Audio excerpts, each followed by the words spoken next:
and thanks for tuning in to the Path 11 podcast. I am your host, April Hanna. At the Path 11 podcast, we are here trying to deliver leading-edge research on consciousness, healing, and metaphysics. And just like you, we are trying to answer the big questions about life. Who are we? Why are we here? And what is our purpose? We hope by listening to our podcast, it will make each day you live on Earth a little easier to understand. And now for today's podcast. Hi, everyone. I'm pretty excited about our show today. This is the first time that we're actually going to be speaking to someone about Kabbalah. Our guest today is David Ghiyam, and he is the course teacher for Kabbalah One, and it is the first ever masterclass in personal transformation based on the ancient wisdom of Kabbalah. So welcome, David. Let's get right into our show today. Thank you so much for having me. Yes, I'm excited. I'm excited to talk about this because I have a little bit of experience with Kabbalah, or maybe a certain teaching in the Kabbalistic healing realm. I had a teacher of mine who did train down in New York City with someone who taught her about a Kabbalistic healing. So I'm not exactly sure if it's the same thing, but I've gotten a couple of, trainings in the Tree of Life and understanding the different parts of that and how one can use that in healing. So I'm just fascinated by it. I remember my teacher saying that my energy really resonated with Kabbalah. And you're really the first person that I've had the opportunity to talk to about this. So I am really excited to be a student right now and to learn a whole lot more. So why don't you fill us in a little bit on Kabbalah? Well, where should I start? Where would you feel is the best way to start? There's so much to share about this topic. I know, there really is.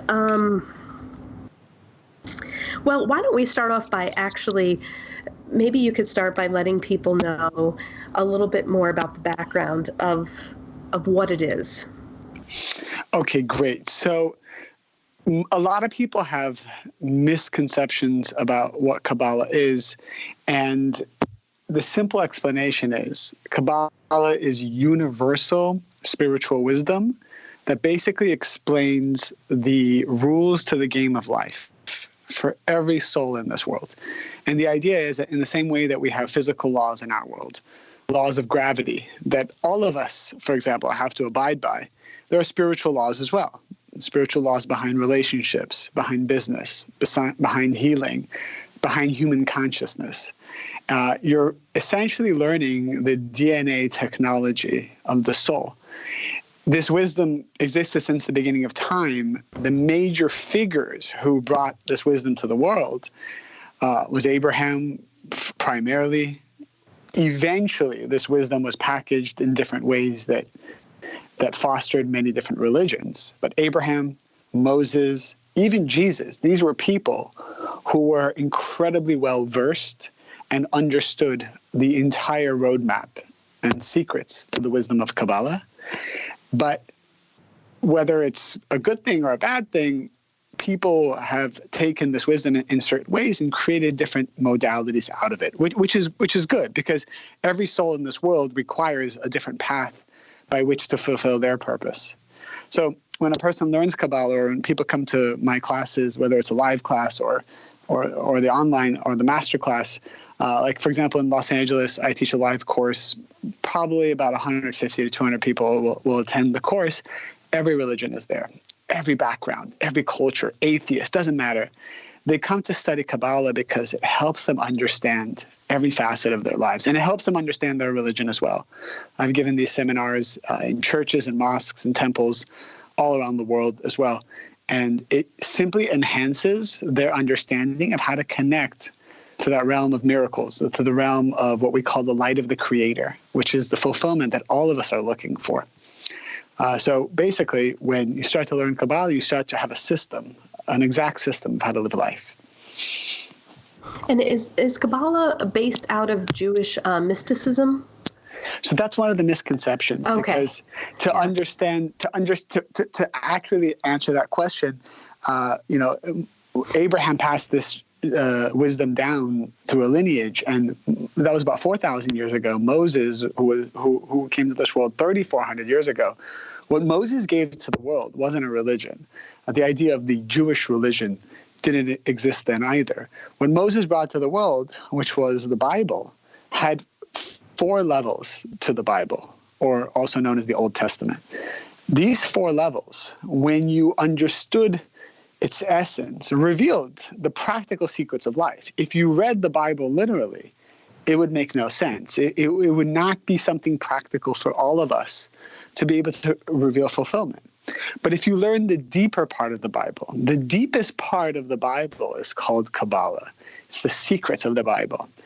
If you learn the Kabbalah, you understood the DNA of life. You understood how energy works. You understood how to handle yourself in a challenging or painful situation and overcome chaos. That was essentially what Moses brought to the world, a universal spirituality. Later on, without going into all the historical reasons why, the religion of Judaism was formed, and these Jews did hold on to the wisdom of Kabbalah.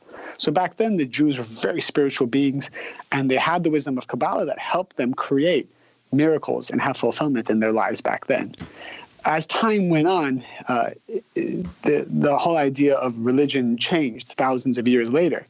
And so the religions as we know them today weren't as we understood them thousands of years ago. It was much more spiritual back then. Today, it's less spiritual. It's less about personal transformation and more maybe about other things. But that's kind of why people think, well, it's a Jewish thing. No, there were a group of people called Jews who were the ones who held on to this wisdom and disseminated this wisdom. But this wisdom predated even the Jewish religion. Okay, great. Thank you. And like I said, I'm a student here, and I'm learning a little bit more. And my experience was, like I said, she taught us this healing technique that she was taught within the tree of life, she said. And the healing was called the healing of immanence, which was basically the healing of unconditional love. Mm-hmm. And so she said, and the other thing that I remember her saying was, because I'm a bit of an intellect and I really love to like study things and, really absorb things within the mind. She said, oh my gosh, I think you would eat, Kabbalism up, because it just kind of has a lot of that science and stuff, behind it. But in the teaching, it was more experiential. And she was teaching us really how to hold this level of energy of unconditional love and kind of seeing the person laying there on this massage table within the tree of life, and you witnessing them as if God would, and seeing them as if, really, that when you're holding them in that conditional love, it's as if you are in the presence of God, and you are loving them as He loved us, and they are loving you back. And it's really moving into a space of energy of complete unconditional love. So I don't know exactly what it is that I taught, but it's beautiful, and I don't know if there's a piece of that in there. Yes. So basically what you shared is a small piece of the totality of this wisdom. So if I had to go on a macro level, if I take the big picture, bird's eye view of what Kabbalah is, Kabbalah basically says every soul came to this world with a purpose. We all have certain layers of negativity, which because of these layers of negativity, we are disconnected from our source, disconnected from what we call the light, the eminence of the Creator. If a person is connected to the light of the Creator, they will have miracles. They will have fulfillment. They will find their soulmate. They can heal anything. They have answers to questions. The darkness goes away. When you connect to the spiritual light of the Creator, even the physical darkness in your life will go away. So how do you connect with this light? Well, every soul came to this world disconnected from this light fully. And so our job is to earn that connection. Well, how do you earn it? That goes back to our negativity. We all came to this world with different fears, different negative traits, different blockages. And our responsibility, first and foremost, is to transform those things. Literally, our job is to become like the Creator. Whatever the Creator's qualities are, we have to emulate those qualities. Well, how do we do that? That's the beautiful idea of why so many people are in this world, because the relationships that we have with people, their primary function is actually to help us see what we need to change. right? Because when I'm by myself, I feel very spiritual. The minute I'm with one other person or my spouse or my kids or, I'm interacting with other people, that's when the challenges start. That's when people start bothering you. That's when people start pressing your buttons. That's when you start to see what you're afraid of. That's when you start to see your anger, your hatred, judgment, control, jealousy, sadness. All the fears start to come up. And instead of blaming the people who brought it out, you have to realize that the Creator put you in scenarios with those people because those people are supposed to highlight that cavity within your soul. So it's like when you go to the dentist and he pokes around your teeth and then he touches a tooth that's a cavity and it's very painful. You don't punch the dentist in the face and say, don't touch that tooth. Why are you causing me pain? The dentist is simply highlighting something that's in you that needs to change. And if it doesn't, it's going to bring chaos. We don't blame the dentist. He is the person who found it. He's the person who is showing us what we need to change. So when a person makes that transformation, which is hard, it's very hard to change, the light of healing will come. The light of everything will come. So we have tools to help us transform. And we have, now we're going more micro level. So the idea of visualization, the idea of meditation, the idea of using our consciousness for good and not for bad is one of the tools that aids us in that transformational process. But a lot of people sometimes just do meditation or they do visualization and they don't get the totality of the energy, because the true purpose is true transformation of everything inside of you that is blocking you. All right, so let me ask you another question, and this goes a little bit into the tree of life. So if people who are listening, if they're by a computer and they want to actually Google tree of life Kabbalah, you'll see these images that come up, and it's like a bunch of circles that are interconnected. Yeah. Another thing, and maybe you can talk a little bit about what does this represent? There's these different circles here and they're all interconnected. But one thing that I learned again from this other teacher was the connection between Hesed and Gevurah, I believe, if I'm pronouncing those correctly. Sure. And how I came to understand a little bit, if you hold that within the tree of life energetically, and I'm speaking probably more from like an energy healer perspective, is learning how to hold the duality of life.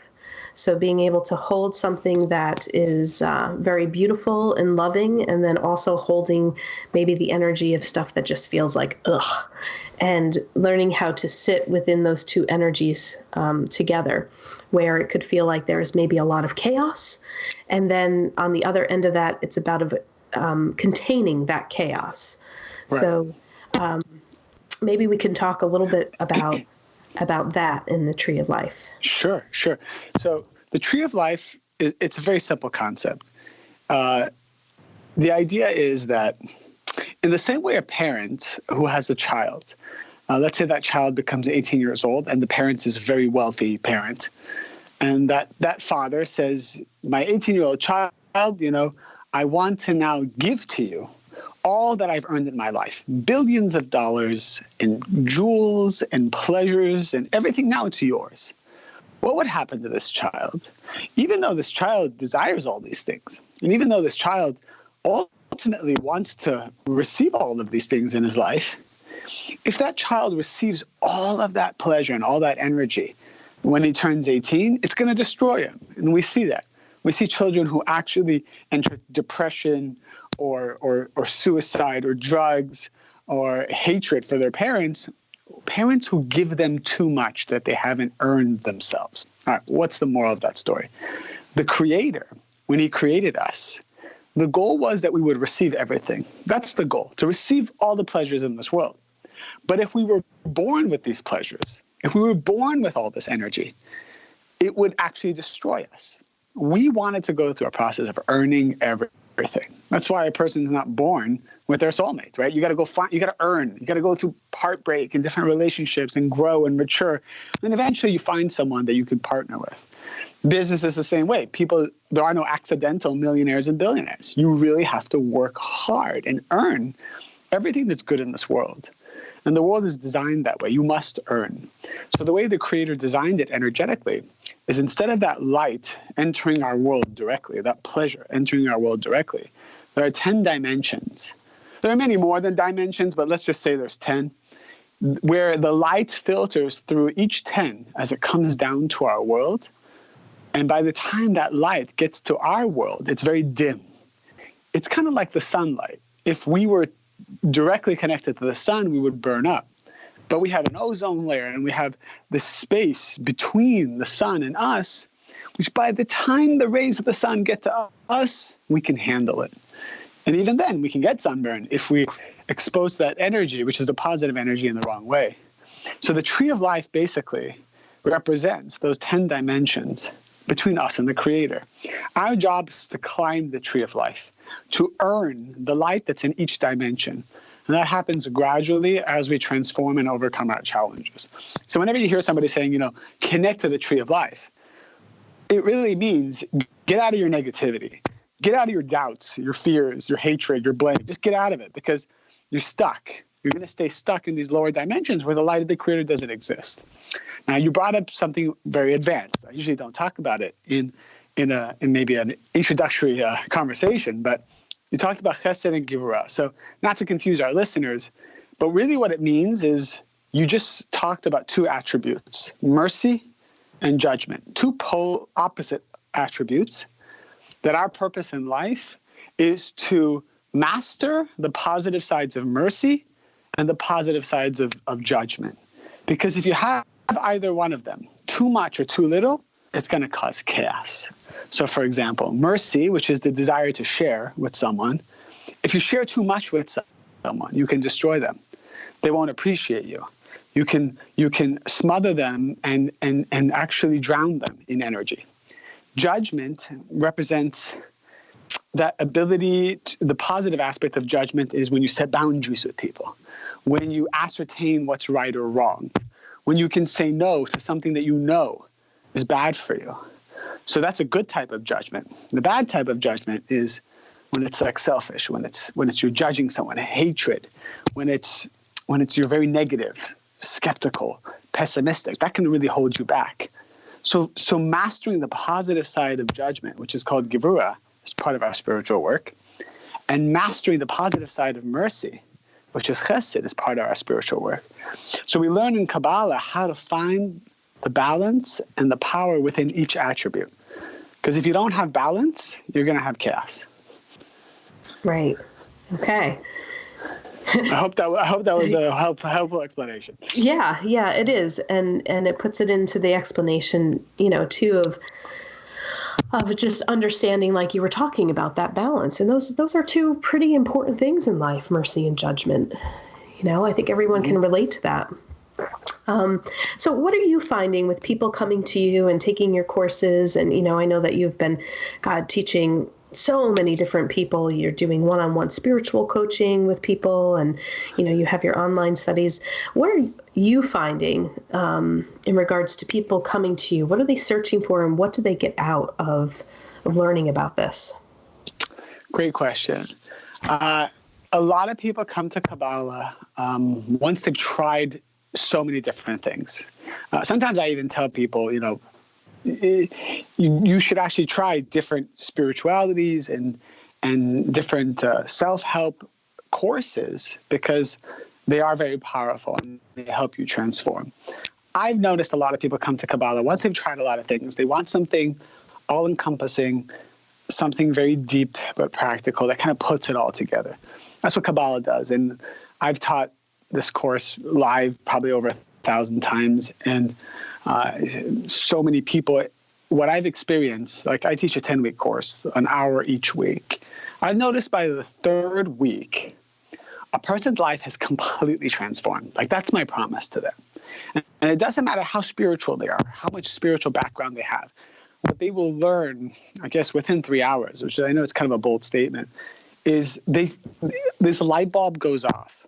And what people tell me is, I wish I knew this when I was 12 years old. I would have done everything differently. I would have made decisions differently. I would have had relationships differently. I would have treated my spouse differently. I would have treated my ex-wife differently. I would have entered the business world differently. Because at the end of the day, there's so many decisions we're making on a daily basis, And if we make those decisions with the right consciousness and the right knowledge of what's going on a soul level when we make those decisions, we can avoid so much pain and suffering. So we just learned the details that few people are talking about, and that's what's really powerful for people. I was invited, I think 6 months ago, to give a spiritual training to executive coaches, about 50 top executive coaches, and they had a 2-day seminar, and I was 2 hours of that 2-day seminar. So they flew me in, and my job was to bring the spiritual angle of the knowledge they know already, but they don't know the spiritual side of it.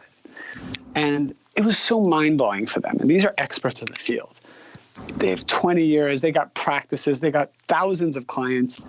And we learned Kabbalah, and it really helped take their knowledge of life to a whole new level. So that's what people learn. People learn the details of the why of the soul and what's going on in their lives. And that's a really powerful thing for people. Well, and let's go back a little bit more to your younger years, which will probably clue our audience in a little bit more about how you earned your first $1 million in the stock market when you were 15 years old. All right. And how this kind of led into some of this stuff. Well, yeah, no, I was a kind of a hustler, and I was a teenager, and I knew I wanted a lot out of life. I didn't know how to do it, so I tried everything and was making money, ridiculous amounts of money when I was young. But it was like Monopoly money, you know. It's like you don't even know what was going on. I was 15 years old. I'm making like $10,000 a day, right? It wasn't good for me. It wasn't healthy, and that's when an uncle introduced me to Kabbalah. I was a 15-year-old in a class of like all adults, but it blew my mind when I learned what it was at the age of 15. I came to a class. I said, "Oh my God, this is so powerful. This is going to help me receive everything I want in life. I don't have to guess anymore. I don't have to like stumble through the dark." So I started to learn Kabbalah. I made money, lost money, a lot of stuff happened, but I started to have peace of mind and balance in my life. I started to operate different than my teenage peers, even through college. I graduated early, and by the time I was 19 years old, 1920, I decided that instead of going down the business path, which was my dream, I wanted to go down a path of teaching. So I became a full-time volunteer, and I started to travel the world to teach Kabbalah. And that started at the age of 19. That was about 16, 17 years ago. So that's been a very powerful thing for me. I have my own business as well, so I have my feet in both worlds today. But Kabbalah is the primary thing, my primary focus, to try to bring this wisdom to the world and to help as many people as I can. So can you maybe share maybe one personal story of how Kabbalah really did change your life and why it became such a moving force for you to want to spread this throughout? Like, was there a defining moment for you in part of this spiritual teaching that clicked and you said, okay, this is what it's about? Okay, great question. I think so many things are running through my mind, but if I had to go back to the early years, the game-changing thing was, especially as a teenager, but this is also across the board with all types of people, adults as well. We wake up in the morning and all we want to do is kind of take, right? We want to take. We want to receive. That's it. We want to receive from our partner. We want to receive from our clients. We want to receive from our customers.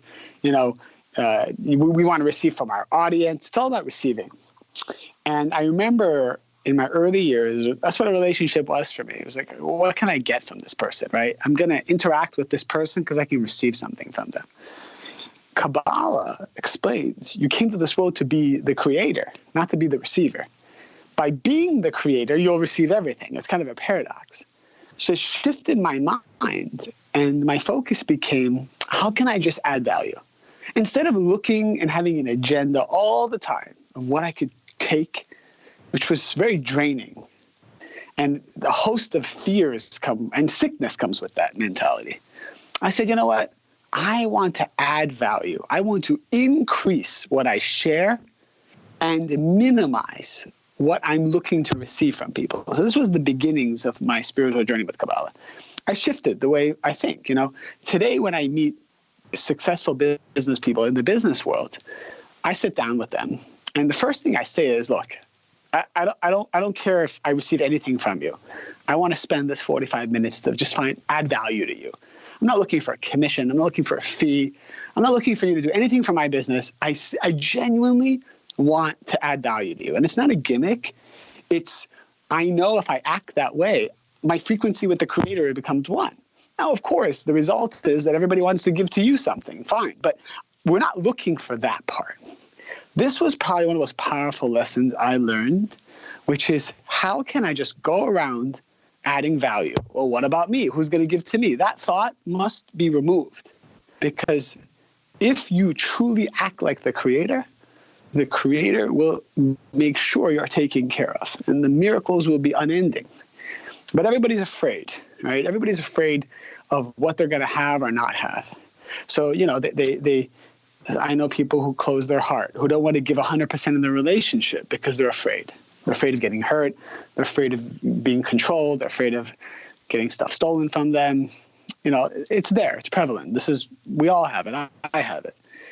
But the most powerful thing that helped me was not to have fear anymore, and to change my paradigm of why I'm in this world. I'm not here to take. I will receive everything as long as I make it my focus to give all the time. And here's another thing about giving. Giving doesn't mean that I flood someone with energy. Giving for some person can be, I set boundaries with them. I'm tough on them. If my kid asks me for something, if my kid says, Dad, can you buy me some cocaine? I'm not going to be like, wow, well, I'm a giver, so let me give, right? I'm not going to do that. I'm going to be very tough, but I'm going to be tough because I care about him, not because I'm upset, or I took it personally, or I'm tough because I'm trying to prove something, right? It can't be about you. We make everything about us. We make everything personal. So Kabbalah teaches you how to transform that process and be tough with people, set boundaries, be strong, but not do it from a place of insecurity and fear, which so many of us do, myself included. We all do it, and that's what's causing us chaos. So that's probably one of the most powerful lessons for me personally. Yeah, and I would have to agree with you. I mean, I love having a podcast because I get to talk to a variety of different people. And I would say that some of the more enlightened beings that I have spoken to, people who have gone through near-death experiences, people who are really just getting and understanding what it means to live more in love than fear. I mean, everyone is saying exactly what you said. And everybody says it in a different way. How can I add value? I've heard so many people say that I wake up every morning and I ask God, how may I serve? Right. Other people say, how can I be an instrument of your will? And so, it's like, again, I have this great job to be able to keep hearing the same message over and over, from all of my guests that come on the show. And exactly everything that you just said. It's like trying to walk more in trust, in love than fear, and no longer looking to really, I think, operate more from that ego sense of self, of saying, what can I get? What's in it for me? How will I benefit? And it's truly opening up to that energy of, like you said, giving, but not being taken advantage of, but wholeheartedly just not always trying to get something out of everything. Correct. Very good. Awesome. Good stuff, David. All right. So let's tell people a little bit about where they can find you, where your information is, talk a little bit more about Kabbalah One, and how people can, buy the course, and if they're interested to learn more, where they can get this information. Sure. So for the longest time, we've had great courses, live courses in the major cities all around the world in the Kabbalah Centre. So I'm based in Los Angeles. Every couple of months, I open a course. It's great. We've been doing it for decades, and it's worked very well. People around the world who want this wisdom can't access it in one of these local physical centers. So we finally recorded professionally full Kabbalah One, and we created a beautiful masterclass out of it. And I've only heard positive things about it for the last couple months since it's been out. So it's KabbalahOne.com, KabbalahOne.com. KabbalahOne.com. And it is not only a recording of my live classes, but probably another 20 or 30 small clips. So if you want to learn just in small bite-sized, snack-sized classes, you can do so as well. And bottom line is, what I just tell people is you try it. First 3 classes will change your life. It takes about 3 classes for it to really hit home. By the 6th or 7th class, you're learning content you've never learned before in your life.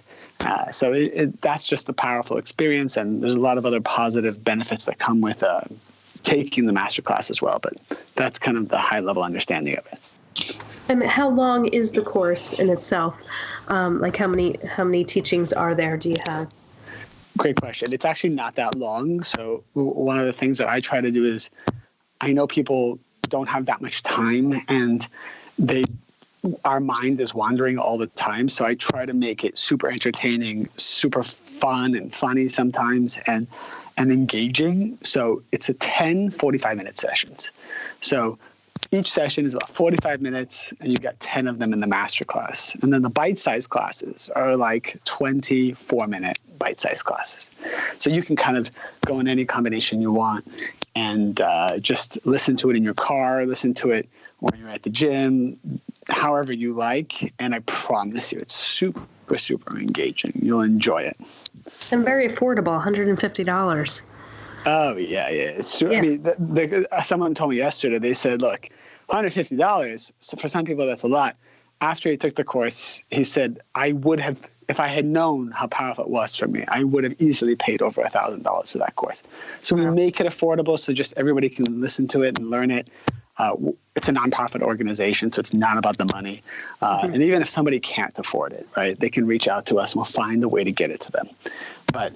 But yeah, everyone who buys the class is also supporting the nonprofit aspect of the organization. And for those people who really can't stand to learn online and they need that physical interaction, they want to be across from you in a room, feeling your energy, hearing you talk and having more of that live experience, where are the centers? You said you're based out of Los Angeles? Right. So I'm in Los Angeles. The major ones are LA, Miami, New York, and Chicago.